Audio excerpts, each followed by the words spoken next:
মাঝরাতে সিএনজি থেকে নামিয়ে বেধড়ক মারধর করলেন জাতীয় দলের ক্রিকেটার নাইমকে। একদল লোক একদল পুলিশ ডিবি পরিচয় দিয়ে সিএনজি থেকে নামিয়ে বেধড়ক মারধর করছেন। ডিবি পরিচয় জাতীয় দলের ক্রিকেটার নাইমকে মারধরের অভিযোগে চট্টগ্রাম বিমানবন্দর থেকে বাসায় ফেরার পথে ডিবি পরিচয় জাতীয় দলের ক্রিকেটার নাইম হাসানকে মারধর এবং থানায় নিয়ে হেনস্থার অভিযোগ উঠেছে।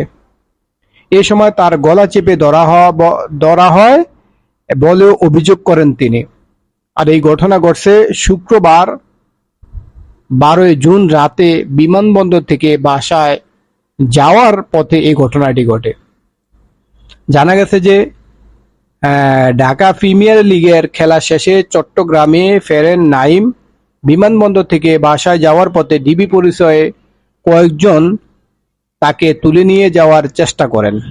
এ সময় তার গলা চেপে ধরা হয়, মোবাইল ফোন কেড়ে নেওয়া হয় এবং লাঠি দিয়ে মারধরের অভিযোগ করেন এই ক্রিকেটার। গণমাধ্যমকে নাইম বলেন, রাত 10টা 20 মিনিটে আমাদের ফ্লাইট চট্টগ্রামে পৌঁছায়। তখন কোনো গাড়ি না পেয়ে আমি সিএনজিতে করে বাসায় ফিরছিলাম। টোল প্লাজার কাছে একজন ট্রাফিক পুলিশ আমাদের থামান। তিনি লালখান বাজার পর্যন্ত আমাদের সঙ্গে আসেন। এরপর একজন পুলিশ পোশাকে এবং আরেকজন সিভিল ড্রেসে এসে আমাদের গাড়ি তল্লাশি করতে চান।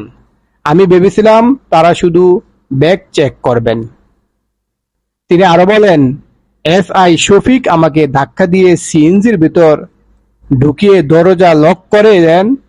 আমি জানতে চাইছিলাম কি হয়েছে, তখন ভয় পেয়ে যাই। তিনি আমাকে বলেন, তুই আসামি, চুপ থাক, একটাও কথা বলবি না।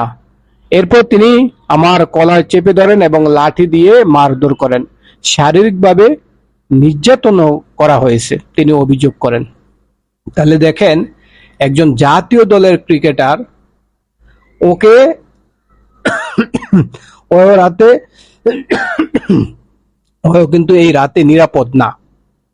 তাহলে আপনি আমি একজন সাধারণ মানুষ, তাহলে আপনি আমি কি নিরাপদ থাকবে? যাদের কাছে, যেই পুলিশের কাছে জনগণ নিরাপদ, সেই পুলিশেই ওই যে একজন ডিবি পরিচয় তাকে অ্যারেস্ট করে এবং প্রচুর মারধর করে। শরীফ নামে, ওই যে এসআই মনে হয়, ওই শরীফ, একটা আমি মিডিয়াতে দেখলাম, শরীফ, উনি এই এসআই প্রচুর ওকে মারধর করছে এই জাতীয় দলের ক্রিকেটার নাইমকে। এইগুলো দেখেন দেশের অবস্থা। এই জন্য সবাই সেফ মতো চলাফেরা করবেন। রাত্রেবেলা যদি কেউ বের হওয়া প্রয়োজন হয়, জরুরি হয়, তাহলে সেফ মতো বের হবেন।